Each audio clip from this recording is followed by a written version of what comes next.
We have stopped this session for 3 weeks already, I think, right? About 3 weeks. The reason why we stop for 3 weeks is because we have an activity going on, which is the novice monk ordination for about 12 days. 7 days is the ordination, and a few days preparations and ending. So I have been talking about this off and on, and I myself, I lose track of it. But then it's always good to review it back again.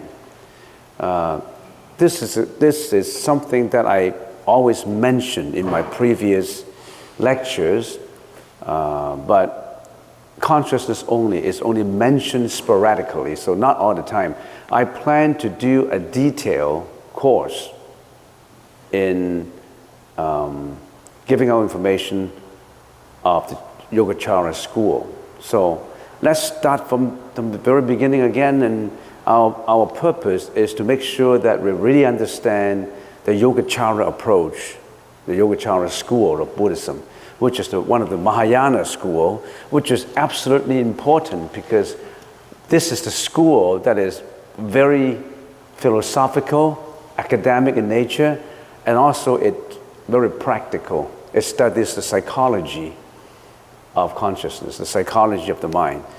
Yogacara, Sanskrit, is application of yoga. Yoga is always in harmony, the harmony of the body and mind, harmony of body and mind with nature, with the universe.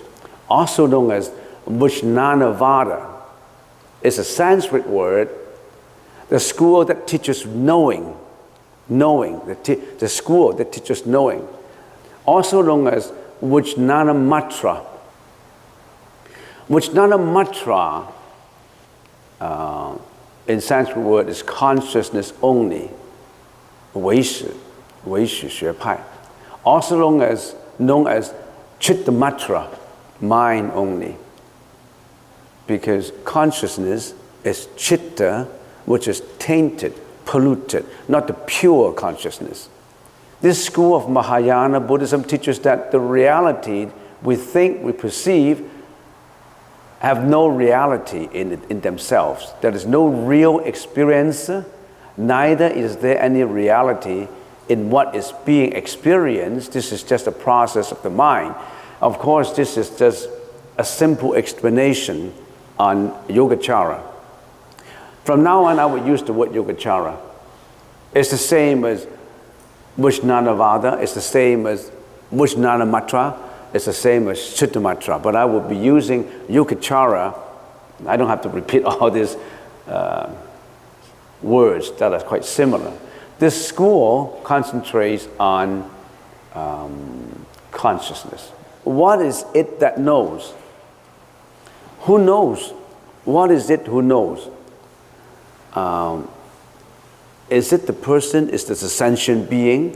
What is it that exactly knows what's going on in the surrounding? The knowing is explained by the 8 consciousnesses. Through complete understanding of consciousness, we can practice the Yogacara contemplation to transform the 8 consciousnesses into enlightened wisdom. So, this school of thought studies what is it that knows? Who knows? And if we know, if the I, the sentient being knows, the knowing is explained by the 8 consciousnesses of the Yogacara school. And through complete understanding of consciousness, of the 8 consciousnesses, we can practice the Yogacara contemplation. 唯识观, the Yogacara contemplation. There are 5 procedures of Yogacara contemplation to transform the 8 consciousnesses into enlightened wisdom. When we have the enlightenment wisdom, then the Bodhi is attained. the complete enlightenment of the Bodhi has attained. This is a very simplified version of what is that school, and what are the similar names for the school, and what is consciousness, and what is it that knows. And after studying this school, what's the ultimate purpose? What's the final goal of studying this school? So this is very important. What is it that knows? Who knows? Who understand the surrounding? Who understand externalities? Who understand internalities? Who understand this interaction between the sentient being and the universe? What is it that knows? It is I who knows. But then, who am I? Who am I who knows? Who am I who knows about it? Because everything is based on you knowing, the I who knows. But who am I? I am a combination of the body and mind. And then another question that comes up, how does this combination of body and mind work? So this is Yogacara. How does this combination of body and mind work? What is this body and mind? That's a sentient being. That's the sentient being, you and I. You have a body and mind, I have a body and mind. A dog has a body and mind. An elephant has a body and mind. So it's a combination of body and mind. If we find out how our body and mind works, the sutra says, there's not a molecule in this universe that you don't understand, because it works the same way. And I would like to review very briefly on what I have been talking about for many, many weeks. What exactly is this body and mind? A general picture of what this body and mind is. So this body is made up of, on the front end, your eyes, your ears, your nose, your tongue. That's your sensory organs. On the inside, there's the hair, the bodily hair, the nails, the teeth, skin, flesh, veins, bone structure, liquid in bone, kidneys, heart, liver, bladder, spleen, lungs, etc., etc., gall, phlegm, plus blood, sweat, bladder, tears, synovium, spit, mucus, marrow, and urine. We call it the 36 parts of the body. The inside and the outside. Why does the sutra particularly would like to bring out the front end? Why do they include eyes, ears, nose, tongue into here? It's because that's the externalities, that's the organs that descends the outside. So sutras particularly pay attention to pointing out all these sensory organs on the outside, on the front windows, because they are the salesman, the sales lady of you. Your eyes, your ears, your nose, those are the front end sales that interact with externalities. So that's why the Buddha paid particular attention to pointing you out that you should know all this front end salesman and sales lady of you, the eyes, the nose, the ears, the tongue, because they are interacting with the outside world. Your internal organs, your heart, your bladder, your liquid inside is only internal reaction internally. Without externalities, you cannot contact the outside world. Imagine if you don't have eyes, you don't have nose, you don't have ears, you cannot interact with the outside world. You can only interact with your own mind inside. But a normal person will have all these external sensory organs. And these sensory organs are responsible for linking your internal body, your brain, your mind with the external world. That's the reason why the body must succinctly, clearly, in detail, pointing them out to you, so that you know how you interact, how your relationship gets set up with the universe, your relationship with all sentient beings. The mind is something that you cannot see. The brain you can see, the physical part of it. How can you see your thought? Your perception, your conception, volition, and consciousness, that's only you can feel it. Nobody can see how you think. We only can see your externalities. All these we can see. We can see your eyes, your nose, your tongue, and all this bodily hair. If you do an operation, the doctor can see everything in your body, but the doctor cannot see your thought. The doctor cannot see your perception, your volition, your analysis in your mind. That cannot be seen. That can only be felt. That kind of sensation can only be felt by yourself, the subject. There's always the subject and the object. The subject is interacting with the object. So this is body and mind. Then if we further analyzed it, the body pertains to material, which we call physical, and the mind pertains to metaphysical. When we say meta, that means above physical, beyond physical. Physical, materialistic perspective of life that emphasizes on empirical evidence provided by the five senses, what can be literally seen, heard, tasted, touched, or smelled.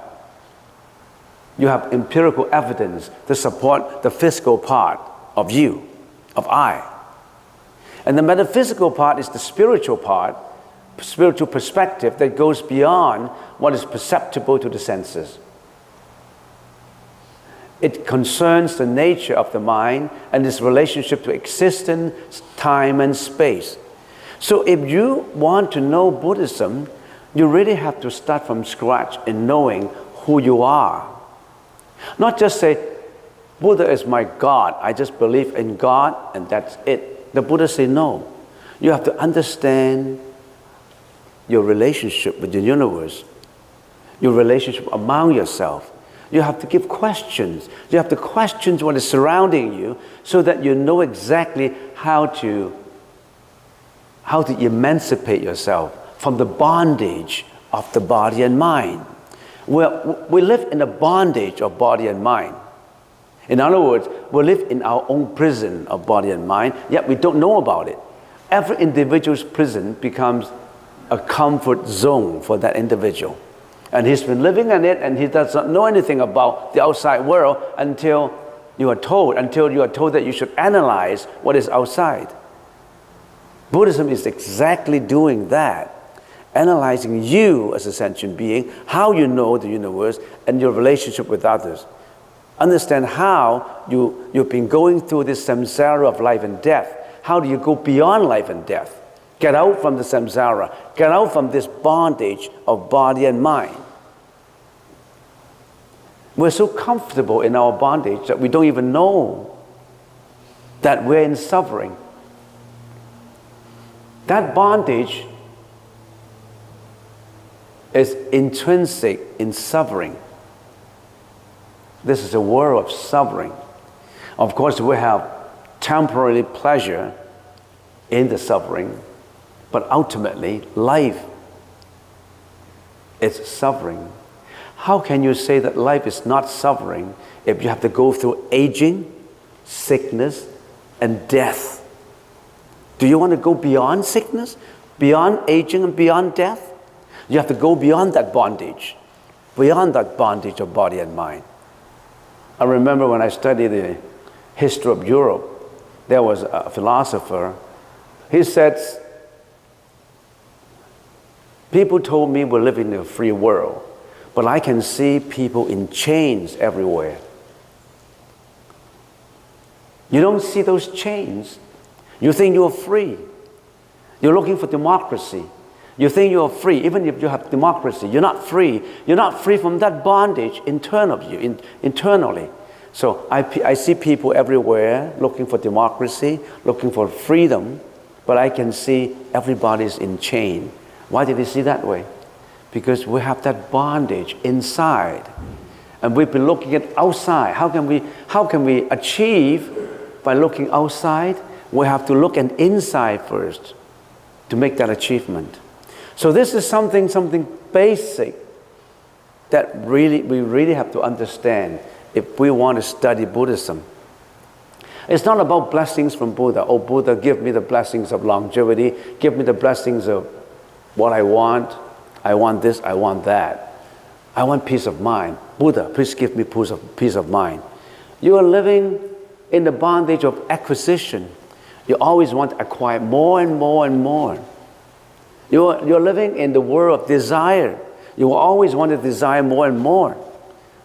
You're living we are living in a world in which we say the Buddha will give us blessings, God will give us blessings, God will forgive all the sins that we have done.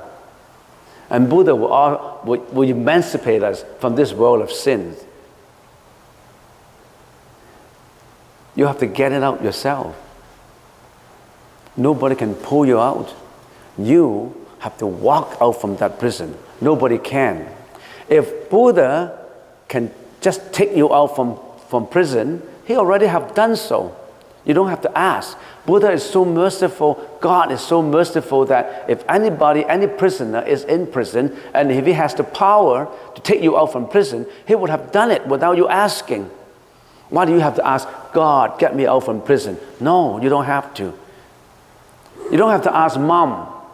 If mom knows you are suffering in prison, mom would have saved you already. You don't have to ask every day, Mom, please save me from prison. Because Mom is so motherly, so much full of maternal love, that he would have done you without you asking. You have to do it yourself. Walk out from that comfort prison. So this is the basic that we have to understand. It contains so much about material, about spiritual. We live in the material. We also have this spiritual. We always want to acquire material. That's why we always get messed up with the world. You have to concentrate in your spiritual so that you can get out. Because the material is responsible for reincarnation, samsara, life and death. We always, from one life to the next life, one life you're Janet, next life you're John, the next life you're Bill, next life you always roll in samsara with your karma. What you have done, what you have thought, you always roll in samsara and suffering in samsara. Descartes said that I think, therefore I am. And I is a combination of body and mind. How does this work out? Remember I said sensory organs, your eyes, your ears, your nose, your tongue. These are particularly pointed out by the Buddha because these are the sensory organs that get you connected to the outside world. The body here includes all the internal of you, the internal organs. This is a conglomerate, say body, it includes everything. So your eyes, it's a subject, see the objects, then you have vision, eyes. Your ears, listen to sound, you have audition, your ears. So eyes consciousness, ear consciousness, your nose smell, olfaction consciousness, the nose consciousness. Your tongue taste, you have the taste consciousness. You have this four consciousness created as a result of your sensory organs getting in contact with all these objects. The object, the sound, the smell, the taste, the touch. The body is the touch. That your body touches the external. Your body, internal organs, touches each other and doing all these circulations and movements, nourishments, and all that is all touches. It's all interactions, touches. That's the bodily part. And in the process of the sensory organs interacting with the objects, all this consciousness are created. When this consciousness are created, they're not just created and per se, and that's it. When this consciousness are created, they are working at the same time with your internal mental functions to carry out actions, to carry out volitions. And in the process of carrying out volitions, karma is being produced. Bad karma, wholesome karma, unwholesome karma. Say, for instance, your tongue tastes, right? Your tongue wants to taste the flesh and blood of animals. So human, sentient beings kill animals for food. Your tongue wants to taste the flesh of animals. You like those delicious. You think it's delicious. So from ancient days, sentient beings started to kill animals for food. You created a karma of killing. You don't know about it. You think animals live for human beings to kill them and eat them. But you don't know you're creating karmic energy.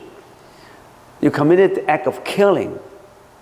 And when you committed this karmic energy, you can't get away with it because of causality. You kill them, and these animals are in reincarnations. They could be humans again, they could be animals again. They will be killing you in return because of the cause of causality. So we're killing each other. One life you're a human, you are a butcher. In that life, when you're a butcher, you kill the goat for your own sake, for the sake of your customers. And your next life, you become the goat, and the goat becomes the human, and the goat will kill you in return. It is a loop. It's a loop of karmic energy that's revengeful. So we're responsible for every thought, every action, because that creates not just the action. Every thought creates karmic energy. That you really have to know about it. So that's the reason why you have everybody in the process of studying body and mind, you have to be very careful with every thought that originates from your mind. You should originate every thought that is wholesome. Then you're creating wholesome karmic energy. If you are creating thought that is unwholesome, you are creating unwholesome energy, karmic energy. And you will be the sufferer yourself. Other than you induce suffering to others, in the process, you are inducing back suffering. You are retributing suffering to yourself. It bounces back. Whatever you give, it bounces back to you. So when you're receiving all these mishaps, all these catastrophes, your suffering, your aging, your sickness, don't blame anybody. You created all these. It just bounced back to you. Don't blame your dad and your mom for creating, for giving birth to you, a person who is not as handsome, who is not as beautiful, who is not as healthy. It's not because of your mom and dad. It's because of all these reasons put together that you're not handsome, you're not beautiful, you're not healthy. You created your own destiny. Not God, not your mom and dad. You created your own destiny. The 5 skandhas: material, perception, conception, volition, consciousness. When you read sutras, they always mention the 5 skandhas. Actually, the 5 skandhas is all these combinations. So for people who read about the 5 skandhas, you don't know what they're talking about because you don't know how to analyze them. Now you know this is the 5 skandhas. It's the body and mind. Now, other than the 5 consciousnesses, there is still also the mano consciousness, the manas consciousness, and the alaya consciousness. The mano consciousness is the 6th consciousness. That's the manager of the previous 5. A very active manager that control and work in conjunction with these previous 5. This is the brain part of it. It's the brain. Imagine if you don't have any brain, then how does this work? Your mano, the manager, must cooperate with all these. That brings out the work. Plus, all these concerns the natural present state. Your eyes can only see the present state of being. Your eyes cannot see the past, can you? Your eyes cannot see the future. Your eyes can only see the present natural state of being. Your ears cannot listen to sounds 10 years ago or yesterday. Your ears can only listen to the sound at the present moment, that is now. For that reason, your tongue tastes the present food. Your tongue cannot taste yesterday's food. Yesterday's memory is registered with this manager, with the mano. So the mano, if I can use an analysis, a simile, the mano has a whole bunch of immeasurable bunches of files in the cabinet. Historical files, future budgets, and the present files. The present files still keep coming in. This mano also have a historical data, files. So when the mano interact with eyes, ears, nose, taste, and tactile, it immediately gets to the past files and gives the information out. It's like a computer. You key in the keyboard. The keyboard is at the present moment. The keyboard itself cannot refer to the past. The keyboard only deals with what your fingers at the present time keyed in. But who's responsible for the past data? The disk drive. What is inside internally. You see? So, which one is the most powerful? The disk drive. It remembers the past. It worries about the future. It yearns for the future. That disk drive, that manager, is responsible for all the good and bad things that you have done. You better watch that manager.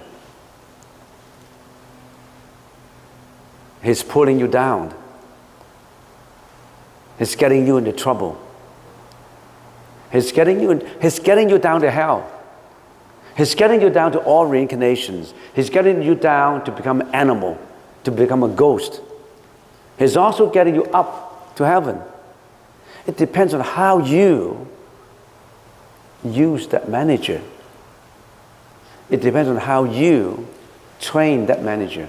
Have you been training your manager to go down hell? Or have you been training your manager to go to heaven? Or beyond heaven?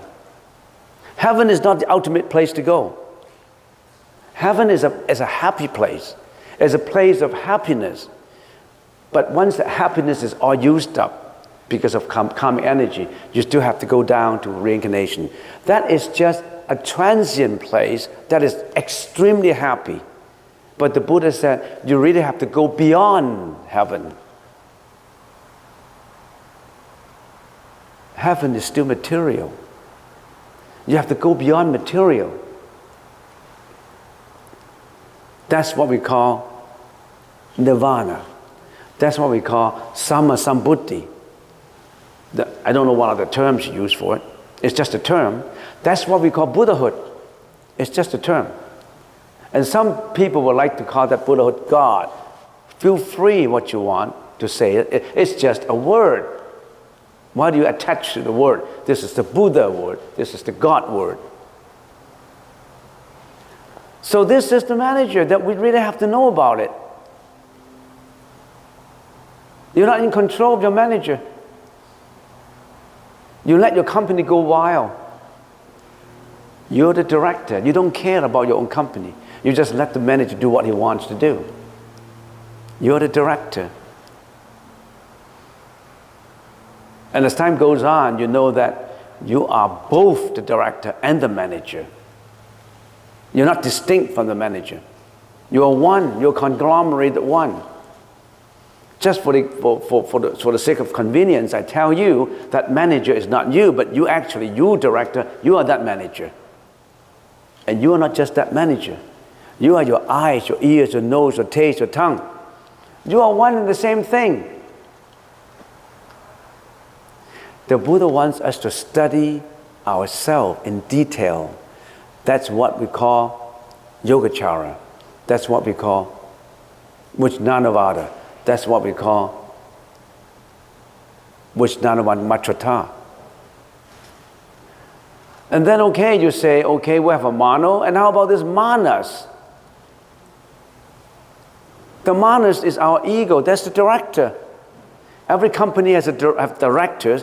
What do the directors care for? or the shareholder.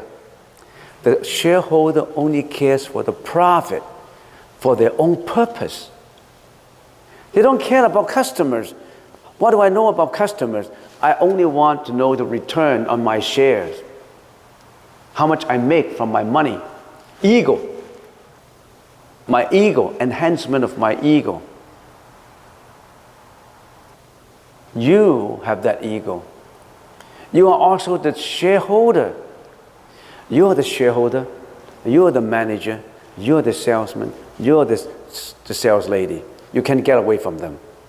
You have been committing all these wholesome and unwholesome deeds. Your body is your company. Are you running your company well?